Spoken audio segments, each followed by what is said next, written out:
성부와 성자와 성령의 이름으로 말씀드립니다. 네. 제가 설교 준비하면서 이렇게 우리 아이들이랑 같이 예배 드릴 때는 좀 아이들하고도 좀 이렇게 들을 수 있는 설교를 준비하면 좋겠다 생각은 하는데 너무 어려운 것 같아요.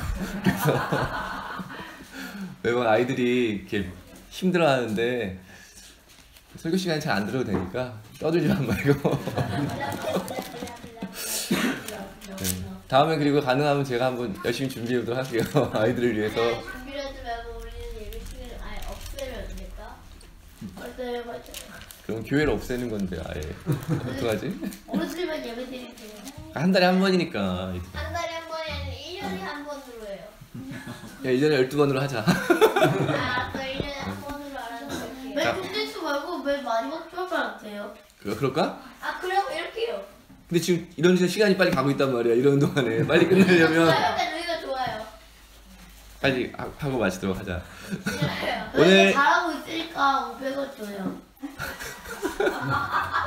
아니에요, 한달 때 2만 원 선물을 주세요. 알았어, 이제 그만하고 이제 설교 빨리 하고 마쳐야 되니까.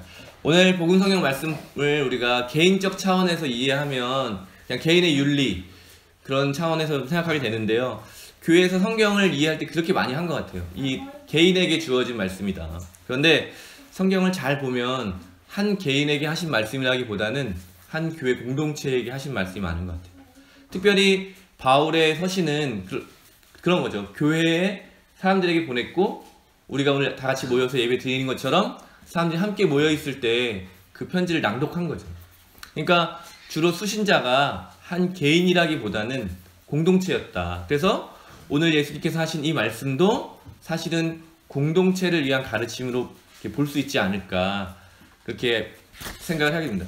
그러면 이 말씀이 왜 스승이라든지 아버지라든지 지도자라는 말에 대한 가르침인데 이것들이 왜 있을까?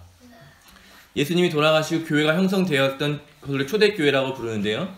그 초대교회에도 바리새파사나 율법학자들처럼 당시 유대교회 지도자들처럼 똑같이 교회 지도자들도 그런 모습을 보였기 때문에 그것을 경계하라는 말씀을 이렇게 성경에 기록하고 있지 않았을까. 교회 지도자들도 유대교회 지도자들과 다르지 않았던 거죠. 높은 자리에 앉기를 좋아하고 인사받기를 좋아하고 특권을 누리기를 좋아하는 그 모습에서 예수님께서는 그런 경계하라는 말씀을 다시 한번 기억하게 되었을 것입니다. 근데 이 말씀을 다시 한번 우리 교회에 적용해봐도 우리가 성서를 가장 우리 삶의 중심, 우리 신앙의 중심이라고 고백은 하고 있지만 이 성서의 말씀과 우리의 모습이 얼마나 다른가 그것을 다시 한번 보게 됩니다. 스승은 한 분밖에 없다고 하는데 교회에는 참 너무 많은 선생님들이 있는 것 같아요. 특별히 선생님이라고 지명하지도 않았는데 남을 가르치려고 하고 누구를 만나기만 하면 가르치려고 하는 게 얼마나 많은지 모르겠습니다. 싫다고 하더라도 상대방이 별로 싫다고 해도 억지로 가르치려고 하고 자신의 가치관을 다른 사람에게 강요하는 일이 너무나도 익숙하지 않은가 생각해 보게 됩니다. 또한 이런 스승이라고 불리우는 것이 가르치는 것뿐만 아니라 남들 이렇게 지시하는 사람이 또 얼마나 많은지 모르겠어요. 이렇게 해야 된다. 이렇게 해라. 저렇게 해라. 이것을 넘어서 마치 자신의 종을 부리는 것처럼 이거를 해라. 이렇게 해라. 자기를 위한 일을 서슴지 않고 남에게 시키는 일이 얼마나 많은지 모르겠습니다. 저희 성공회도 저도 그런 경험인데요. 교회에서 정교행 수련회를 가면 교회 어르신이라는 분들이 높은 데 앉아서 상 차려오면 밥을 먹고 상 치우라고 불러서 상 치우라 그러고 물 떠오라 그러고 뭐 해달라 그러고 뭐 반찬이 부족하다 그러고 그런 일을 하면서 저희 청년이었거든요. 저희는 밥도 못 먹었는데 그분들 챙기다가 밥이 없어서 밥도 못 먹고 뭐 그런 일들이 비일비재했던 것 같아요. 그러니까 교회 안에서도 사실은 그런 일들이 너무나도 많은 것이죠. 또 저도 좀 부끄럽지만 신부라고 한 호칭으로 불리우는데요. 그 외국 가니까 저를 파더라고도 부르고 어떤 분은 저는 파드레라고 부르는데 아버지라는 의미거든요. 사실 교회 안에서도 그렇게 불리고 있고 저도 불리고 있거든요. 그러면서 저한테 얼마나 극진히 잘해주시는지 그냥 너무나도 이렇게 좀 송구스러울 때가 많아요. 그냥 어르신인데도 저한테 그냥 이렇게 허리를 많이 굽히시고 극 존칭을 써주시고. 근데 그럴 때 이제 처음에 제가 신부가 됐을 때 너무 어색한 거죠. 이게 어떻게 된 일인가 이게. 그런데 시간이 좀 지나면 익숙해지고 그걸 당연하게 여기는 그런 것들이 그런 저의 모습을 발견하기도 합니다. 근데 그렇게 대접을 받으면서 늘 드는 생각은 우리 서로가 서로를 이렇게 극진하게 대하면 참 얼마나 좋을까. 특정한 사람, 힘 있는 사람, 그럴 만한 가치가 있는 사람에게만 그러는 것이 아니라 그럴 가치가 없는 우리 아이들에게도 그렇게 대해주면 얼마나 좋을까. 아이들에게 허리를 숙여서 인사를 해주고 존댓말을 써주고 아이들을 먼저 배려해주면 아이들이 참 얼마나 행복한 세상일까. 현실에 잘 그러지 못하는 것 같아요. 그래서 교회에서 아버지가 한 분뿐이다 라는 것도 결국엔 특별한 계층, 특별한 사람이 있는 것이 아니라 모두가 다 하나 형제 자매라고 하는 평등이라고 하는 것이 교회에서 얼마나 중요했는가 이런 것을 다시 한번 생각하게 됩니다. 그 서양 언어에서는 존칭이 별로 없잖아요. 다 이름을 부르고 이름도 좀 친해지면 애칭으로 부르고 이런 것들이 나이를 불문하고 서로가 동등하다고 하는 그런 생각의 기초에 깔려있기 때문에 그런 것 같습니다.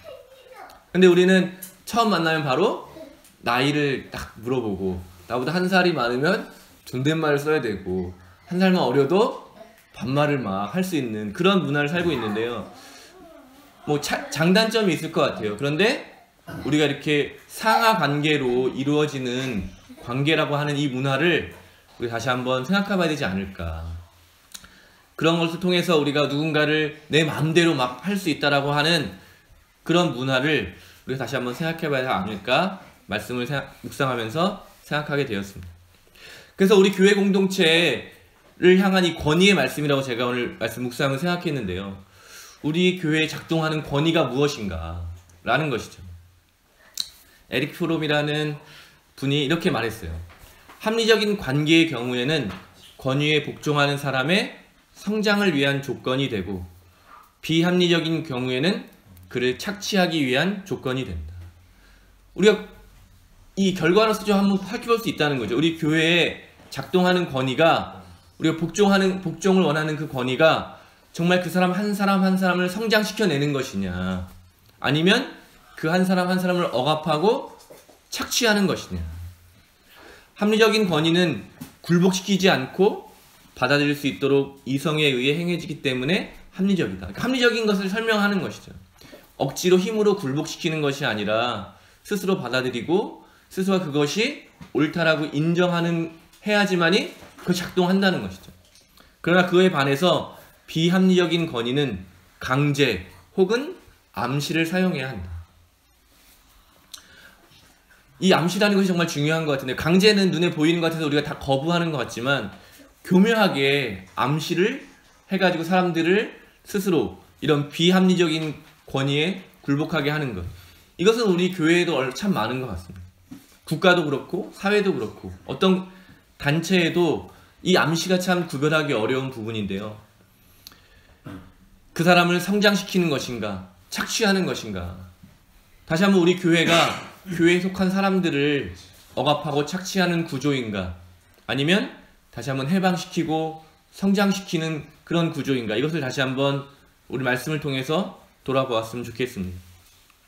그렇기 때문에 교회에서 늘 강조하는 겸손이라고 하는 것은 특별한 사람에게 힘 있는 사람에게 굴복하라는 가치가 아니라 모든 사람을 다 나보다 낮게 여기고 그 사람 아래에 거할 수 있는 그런 것이죠. 그런데 우리는 교회에서 겸손을 말할 때는 마치 이런 권위에 무조건적으로 복종해라 이런 말로 가르치고 있었는데요. 이것이야말로 비합리적인 권위의 대표적인 것이 아닐까 그런 생각을 해보게 됩니다.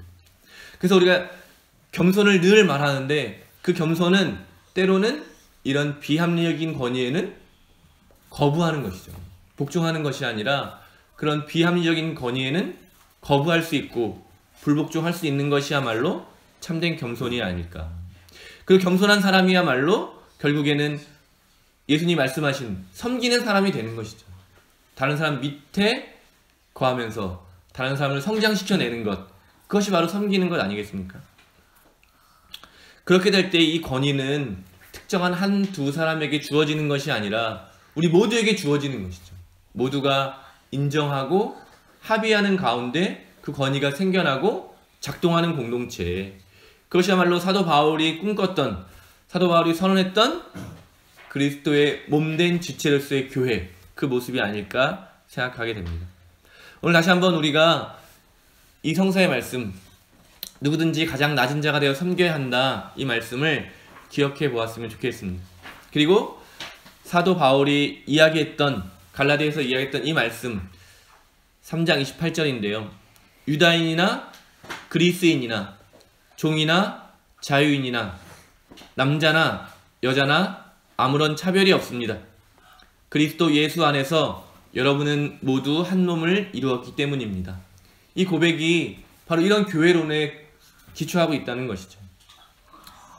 우리 교회가 정말 함께 합리적인 권위 안에서 서로가 그 권위를 만들어 나가고 그 권위 안에서 함께 성장하면서 또 새롭게 사람들을 이 공동체에 초대해서 더불어 살아갈 수 있는 그런 성서적인, 또 바울이 꿈꿨던, 또 초대교회가 지향했던 그런 공동체가 되기를 바랍니다. 성부와 성자와 성령의 이름으로 말씀드렸습니다.